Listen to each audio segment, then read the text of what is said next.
pemahaman makrifat. Yang dikatakan syariat itu hakikatnya batang tubuh ini. Ini syariat. Ya. Kenapa dikatakan batang tubuh ini syariat? Karena disinilah Tuhan ingin menampakkan dirinya ya, melalui af'alnya Allah. Artinya apa? Yang bisa melihat sholat itu karena bergeraknya jasma ya, batang tuh. Lah, batang tubuh ini yang menggerakkan siapa? Yang menggerakkan ialah yang dikatakan hayat. Hayat menjadi ruh. Ingin dikenal maka dia keluar masuk dikatakan napas. Ketika napas naik tarki, Tuhan mengatakan inilah wujudku. Ketika keluar, Tuhan menyatakan inilah zatku.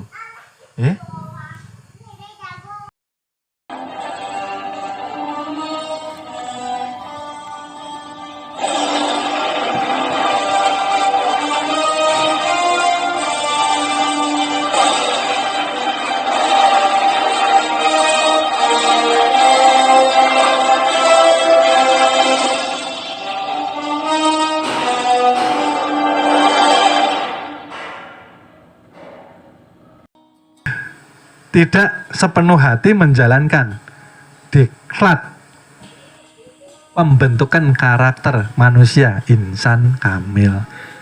Apakah kita tidak memahami hakikat puasa secara tasawuf? Ialah mematikan mematikan apa? Panca indera daripada pengaruh nafsu 4. Itu hakikat puasa sebetulnya. Artinya apa? Jangan engkau melihat dengan diiringi masuknya supiah di dalam mata kita. Ya, seperti itu. Jangan kita berbicara dengan diikuti oleh nafsu alwamah kita. Nanti semuanya kalau bisa kita matikan, kita stop daya nafsu ini tadi, maka kita dikatakan menuju kepada hakikat puasa, mendekatkan diri secara syariat, secara tasawuf kita menyadarkan diri. Secara syariat mendekatkan diri kepada zat yang maha suci. Secara tasawuf kita menyadarkan diri bahwa kita ini selalu bilah. Lalu bilah. Sadar diri bahwa yang ada hanya Allah. Sadar diri bahwa kita ini Adam hakiki. Kamu hidup tuh mau kemana sebetulnya? Yang kau gapai itu apa? Ramadan sholatnya awur-awuran. Sholatnya awur-awuran. Tidak ada peningkatan kualitasnya. Ciri meningkatnya kualitas sholat ialah mencerminkan karakter tabiat di dalam kehidupan sehari-hari.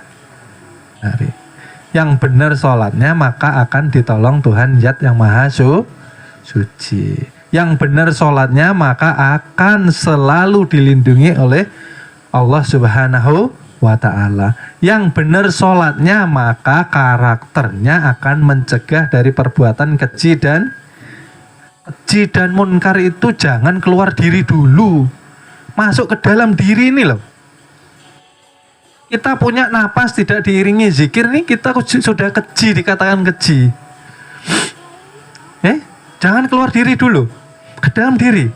Kita ini hidup tidak pernah sadar karunia Tuhan. Kita hidup ini nggak pernah bersyukur. Bersyukur itu apa? Tasawufnya selalu mengisi setiap gerak dengan sadar Tuhan. Ya kah? Selama ini kita bersyukur kan enggak? Gitu loh. Kalau kita napas saja nggak sadar, biasanya nggak sadar Tuhan juga ini. Maka dikatakan bahwa ketika napasnya tidak diiringi dengan kesadaran bersama Tuhan, maka dia dikatakan seperti, mohon maaf ya, seperti binatang, seperti hewan. Karena apa? Yang menonjol daripada sifatnya seharian ialah sifat hewan dan sifat setan, gitu loh. Jadi karakter Ramadan ini menempa betul-betul.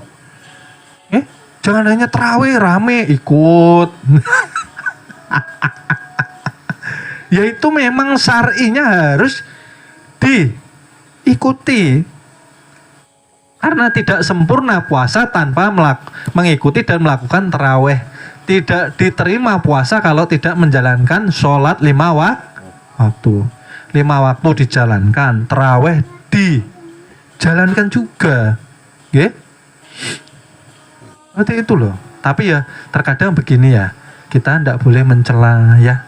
Kalau orang itu tidak bisa terawih mungkin karena dia berdagang malam, jualan nasi goreng, ya. Karena dia melakukan fardhu ain menghidupi keluarganya. Ya. Kalau diwajibkan terawih itu hukumnya diwajibkan, ya repot umat ini. Ya. Yang kerja malam ya piye? Kan itu. Cuman kita jangan mudah mencela ya. Ini terkadang-kadang seperti ini yang saya temui. Mentang-mentang dia ini terawih terus ikut, lalu tetangganya kelihatan nggak terawih lalu dicela. Maka tetangganya ini jualan martabak lah ya. Kalau nggak jualan ya piye menghidupi keluarganya. Ini termasuk fardhu ain toh, bekerja menafkahi keluarga, iya kah? Tapi juga kita harus mengikuti kalau ketika ada waktu luang, ya. Salah satu ciri hati kita sudah bersih, hati kita sudah suci, kita ini jauh daripada menilai orang. Tanda-tanda bersihnya dan sucinya hati kita, jauh kita berprasangka buruk dengan orang. Boro-boro menilai, boro-boro buruk sangka. Nggih. Oh, untuk diri kita aja buahnya aibnya.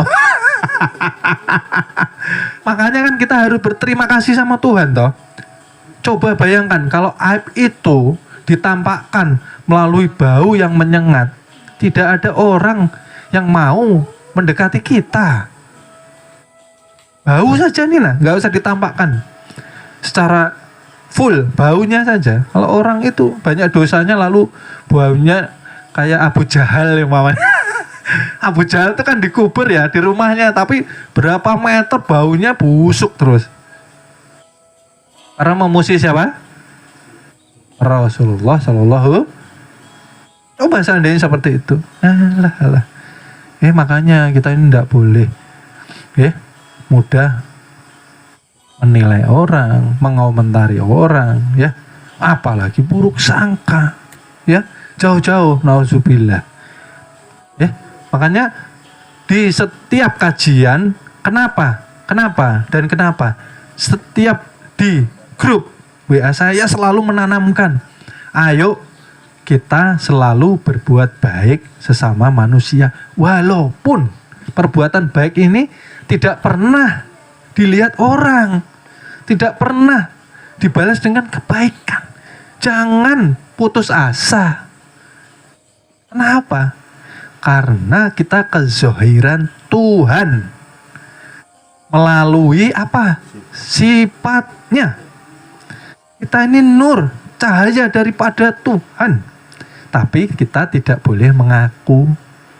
Ya, karena kita tidak punya hak untuk mengakui. Kalau sudah tahu, ya cukup diam aja. Kenapa di pengajian disebutkan? Karena kalau tidak disebutkan, sampai tidak paham. Setelah paham, maka akan keluh lisan atau lidah kita. Keluh itu artinya apa? Kalau sudah tahu, diam aja, berani aja. Ya kan? Oh, marah orang kalau dikatakan seperti itu. Ya kan?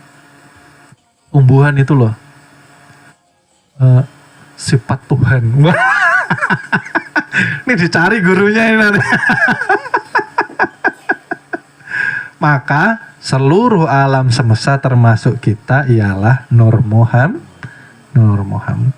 Cuman kita tidak boleh mengaku. Belajar marifat itu untuk memahami, bukan mengakui.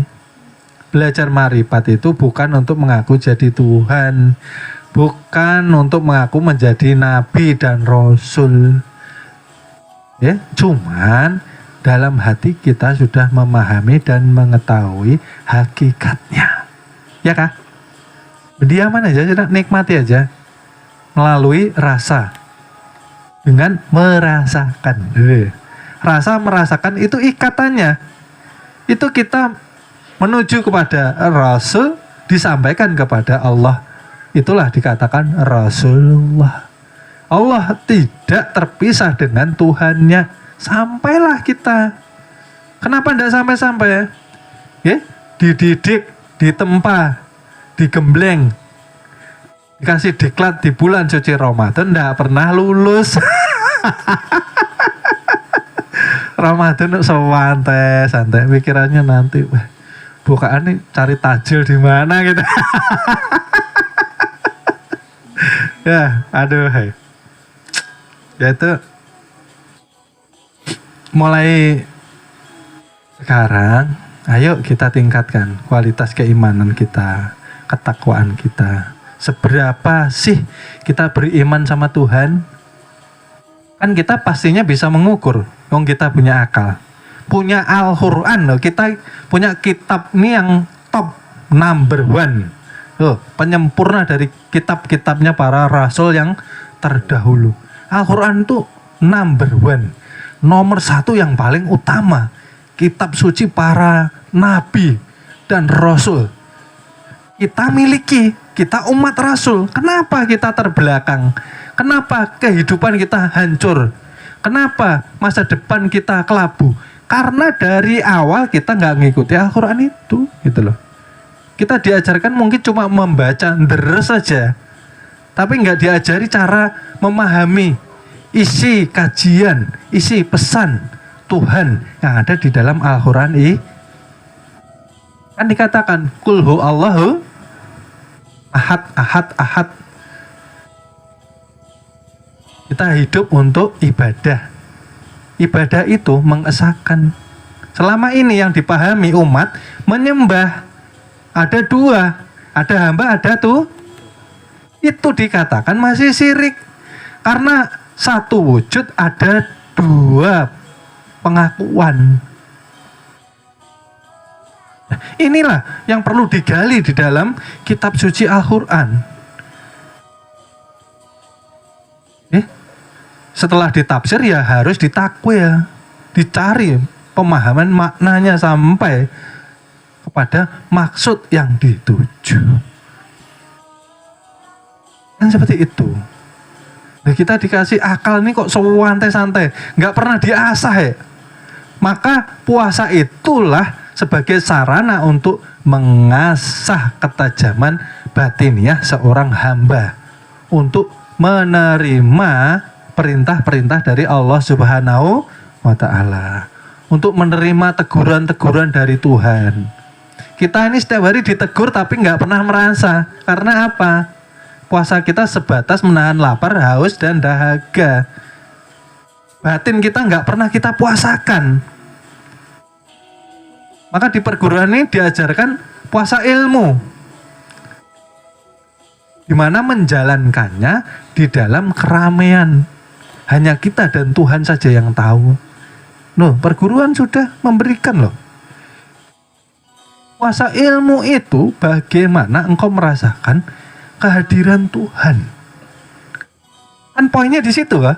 Kalau diambil poinnya ini nah, yang A sampai Z, ya, dari ujung rambut sampai ujung kaki, puasa ilmu itu diambil poinnya bagaimana kita ini loh merasakan kehadiran Tuhan. Anak ini kalau jalan sama orang tuanya dia tidak akan berani macam-macam. Tapi coba nggak ada orang tuanya, wah semaunya, iya kah? Nggak ada adabnya maksudnya. Nah, seperti itulah kiasannya. Bagaimana ini kita hidup di dunia, rasakan betul-betul, tidak hanya di lisan, kehadiran Tuhan dalam kehidupan kita. Itu nanti tumbuhnya ilmu yang bermanfaat, ilmu yang bisa menumbuhkan kepatuhan dan ketaatanmu melalui ketakutanmu. Ini yang hilang sekarang. Manusia ini tidak ada takut-takutnya sama Tuhan. Kalau tidak pakai helm, kelihatan polisi ngibrit. Nah, takutnya sama yang takut ditilang. Ya, Tuhan yang lebih nyata kediriannya sebetulnya kalau kita paham, tapi kita tidak ada takut-takutnya. Kita ngomongin tetangga, kita ngomongin saudara, kita batin orang, buruk sangka sama orang dalam set. Tidak ada takutnya sama Tuhan. Loh, ini kan dilarang, ini kan tidak boleh. Seperti itu. Tapi kita tidak. Inilah yang hilang di antara umat akhir zaman sekarang.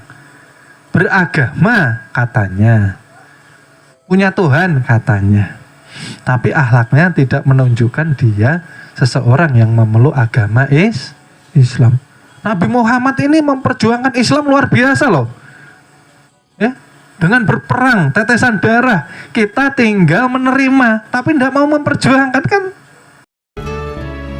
Mohon maaf, akan kami lanjut ke episode berikutnya. Terima kasih.